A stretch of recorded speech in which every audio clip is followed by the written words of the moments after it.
Continuemos ahora con el balanceo de ecuaciones. Balanceo de ecuaciones redox. Recordémonos con el método ion-electrón en solución ácida. Es importante que nos demos cuenta que existen dos clases de soluciones, solución ácida y solución básica. Yo no puedo balancear una ecuación redox que me dice solución ácida por el método de solución básica. Tengo que respetar lo que me están diciendo, que es en solución ácida. Es lo primero que yo tengo que observar en mi ecuación. Me debe decir qué tipo de solución es la que tengo. Sabiendo el tipo de solución, entonces yo ya sé que es redox y que tengo que aplicar el método ion-electrón. Muy bien, vamos a empezar. Hay muchas formas de empezar. La primera de ellos es haciendo lo mismo que hicimos acá arriba, averiguando los números de oxidación para dividir en semirreacciones, en quién se reduce y quién se oxida, o simplemente dividimos y trabajamos. Yo pienso, es mi opinión muy personal, que es mejor que trabajemos esto de ver quién se reduce y quién se oxida, porque ya que ustedes en algunos momentos trabajan de forma mecánica, hay ciertos tips que podemos aprender de quién se oxida y quién se reduce. Entonces, trabajémoslo así. Apliquemos entonces nuestros números de oxidación. Esto es un dicromato. Esto es un dicromato y yo sé muy bien con mis reglas de nomenclatura que el dicromato, el cromo, utiliza número de oxidación 6, pero si quieren podemos hacerlo.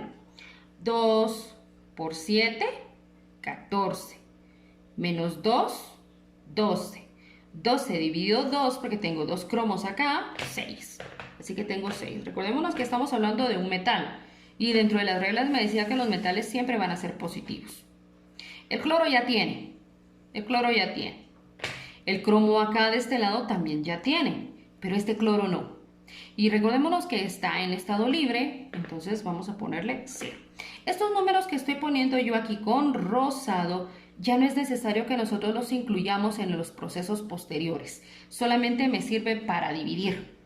Hagamos nuestra recta si ustedes quieren, entonces vamos a ver. Cromo y cloro.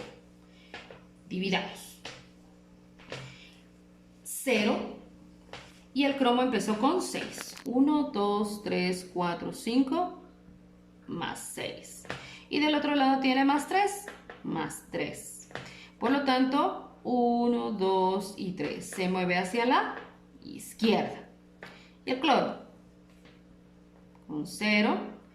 Al inicio lo teníamos con un 1 negativo. Por eso es que es importante los signos. Y del otro lado lo tengo con 0.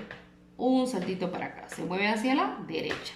Con esto yo ya sé quién se reduce y quién se oxida. A ver, ¿cómo quedamos? Los que se mueven hacia la izquierda es el que se reduce y el que se mueve a la derecha es el que se oxida. Este es el agente oxidante y este es el agente reductor. ¿Por qué lo hacemos así? Porque en algún momento la teoría nos puede preguntar, ¿quién es un agente oxidante? Entonces es el que se reduce. ¿Quién es un agente reductor? Es el que se oxida. Sabiendo esto, entonces voy a dividir en dos semirreacciones. La que se reduce. ¿Quién es la que se reduce? La del cromo. Y lo voy a colocar tal y como lo tengo acá. Lo voy a hacer algo despegadito para que nos demos cuenta cómo vamos a ir cambiando la ecuación. Y con el cromo, Cr3 más. Y la que se oxida, Cl menos, y del otro lado produce Cl2. Si se dieron cuenta, yo ya no incluí estos números, los que utilicé acá para dividir quién es quién, ya no los utilicé. Vamos a cambiar de color para que nos demos cuenta qué es lo que estamos haciendo. Lo primero que nosotros tenemos que hacer en un balanceo redox es balancear los metales. Aquí me doy cuenta que este 2 son 2 cromos y aquí solamente hay 1. No piensen que este 3 me dice que son 3, no, ese es el número de oxidación. Los subíndices son los que me indican cuánto tengo de cantidad aquí en este cromo. ¿Y cuánto tengo? 1. Aquí tengo 2. ¿Qué es lo que voy a hacer? Pues coloco aquí en medio. Recordémonos que estos números grandes jamás podemos meterlos aquí en medio, solamente al inicio de mi compuesto. Ya tengo aquí el balanceado el cromo. Vamos a la de abajo. Tengo aquí un cloro y aquí tengo 2. Por lo tanto voy a poner aquí un 2 para balancear el cloro. Pero hay ciertas cosas también que se necesitan balancear. Por ejemplo, oxígenos. Yo tengo oxígenos acá y acá de este lado no tengo ningún oxígeno. Por lo tanto, las reglas del balanceo redox me dice que por cada oxígeno en exceso que yo tenga de un lado, le agrego moléculas de agua del otro lado. La misma cantidad que me hacen falta del otro lado. Aquí tengo 7 oxígenos y aquí no tengo nada. Así que voy a colocar más 7 agüitas. Y acá abajo, aquí nada. Lo dejamos tal y como está. Pero al momento de agregarle las agüitas, estoy agregando hidrógenos que de este lado no hay. Entonces, ¿cuántos hidrógenos estoy agregando? 7 por 2, 14. Entonces, voy a colocar 14 hidrógenos positivos. Jóvenes, no se les olviden los signos. 14 hidrógenos positivos. Estos signos nos van a servir para balancear de último las cargas. Ya tengo entonces esto balanceado. Miremos, tengo 2 cromos, 7 oxígenos, 14 hidrógenos y aquí tengo 2 cloros y 2 cloros. ¿Qué me falta? Bueno, redox, aparte de balancearme los elementos que tengo en la ecuación, también balancea electrones. Así que existen 2 formas de colocarlos. La primera que es en donde yo les digo que es muchísimo más fácil dividir en 2 semireacciones, la que se reduce y la que se oxida, porque la que se reduce va a tener los electrones siempre del lado izquierdo, para donde se mueven. Y la que se oxida, hacia la derecha, para donde se mueve. ¿Cuántos? Los altitos que estamos viendo, siempre y cuando que nosotros nos demos cuenta cuántos átomos tenemos. En la que se reduce es el cromo. ¿Cuántos saltitos dio el cromo? 1, 2, 3. Pero como son 2 átomos de cromo, son 6. Cada átomo dio estos 3 brinquitos. ¿Cuántos brinquitos dio? 1 dio 3 y otro dio 3. ¿Cuántos brinquitos en total? Son 6 electrones. Negativos, siempre. Y el que se oxida, que se mueve hacia la derecha, ¿cuántos brinquitos dio? 1. Nos damos cuenta que también tiene un 2 acá. ¿Será que en realidad eso es así? ¿Lo vamos a poner como un 2? Sí, lo vamos a poner como un 2. Entonces, ¿cuántos son? Más 2 electrones. ¿Qué tengo que balancear ahora? Dense cuenta, tengo 6 electrones aquí y aquí 2. Tengo que balancear estos electrones. ¿Cómo lo voy a hacer? Para eso utilizo mis reglas de matemática. El número más pequeño tiene que convertirse en el más grande. Un número multiplicado por 2 que me dé 6, sí existe. ¿Cuál es? 3 por 3. Sí, ya sé, me estarán preguntando, ¿y no será más fácil poner aquí por 2 y aquí por 6? No. ¿Por qué? Porque vamos a tener que simplificar al final. Recordémonos que el balanceo de una ecuación es dejarlo en su mínima expresión y no podemos dejarlas duplicadas. Cuando yo voy a poner este por 3, es toda la semirreacción, así que la voy a volver a escribir. Escribo exactamente la misma que se reduce, 6 electrones más 14 hidrógenos positivos más el dicromato, siempre con sus signos. Yo sé que es bastante complicado acostumbrarse a poner signos, pero es necesario. Esta no está multiplicada, pero la de abajo sí.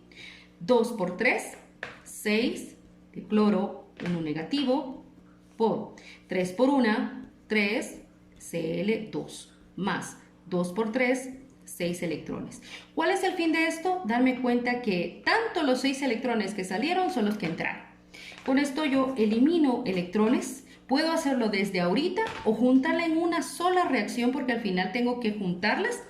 O ya que la junté, elimino lo que se parezca, lo que sea completamente igual. O desde acá. Cuando yo ya eliminé, me doy cuenta si hay algo más que pueda eliminar. Hidrógenos no hay solitos de ningún otro lado. Tienen que estar en lados contrarios, jóvenes. Por eso les digo que es importante que nosotros nos demos cuenta en dónde los vamos a tener. Si están del mismo lado, se suman. Si están de lados contrarios, se restan. Esto es como una ecuación matemática. Ahora, como nos damos cuenta que no tenemos nada igual para poder eliminar, voy a juntarla. 14 hidrógenos positivos más el dicromato. El orden de los factores no importa. Aquí voy a poner más 6Cl menos. Puedo empezar con 6Cl menos, eso no importa, siempre y cuando vaya del lado que le corresponde de la flecha de las semireacciones. Produce 2Cr3 más las 7 agüitas, más 3Cl2. De último, yo tengo que verificar que mi ecuación esté balanceada. ¿Cómo? Haciendo un pequeño resumen. Y voy con el primero, que es el hidrógeno, el que me aparece. Hidrógeno, tengo 14 del lado de los reactivos. Y del lado de los productos, 7 por 2, 14. Sigue cromo. Cromo, tengo 2 del lado de reactivos y tengo 2 también del lado de productos. ¿Quién sigue? Oxígeno. Oxígeno, tengo 7 del lado de reactivos y del otro lado 7 por 1, 7 oxígenos. Cloros, 6 por 1, 6 cloros y del otro lado 3 por 2, 6 cloros. Y lo más importante, cargas. ¿Cómo así cargas? Pues démonos cuenta que ahora vamos a tener en estado iónico y es necesario que nosotros lo hagamos. Este ejemplo lo voy a hacer despacito para que nos demos cuenta qué es lo que pasa con signos y para que ustedes se den cuenta que la carga es muy importante y que debe estar balanceada. 14 por 1 positivo más 14. 1, recordemos que aquí hay un 1. 1 por 2 negativo, menos 2. 6 por 1 negativo, menos 6. El resultado de esto es 6. Pero no solo 6, más 6. Miremos del otro lado. 2 por ese 3 positivo me va a dar ¿cuánto? 6 positivo. Este no tiene, este tampoco tiene. Por lo tanto, entonces de estos dos, yo coincido que la carga es más 6 de un lado de los reactivos y más 6 del otro lado de los productos. Todo debe de quedar balanceado. Si les balancea este resumen, pero la carga no, tienen que volver a empezar. ¿Qué pasa si, por ejemplo, no les balancea el oxígeno o el hidrógeno, pero la carga sí? Hay que volver a empezar. Esto es un método muy sencillo, muy fácil, con que ustedes entiendan quién se reduce, quién se oxida, de qué lado van los electrones de los que se reduce, de qué lado van los electrones de los que se oxidan, cuántos saltitos dimos y que sepamos nuestra nomenclatura. Esto se va así de fácil.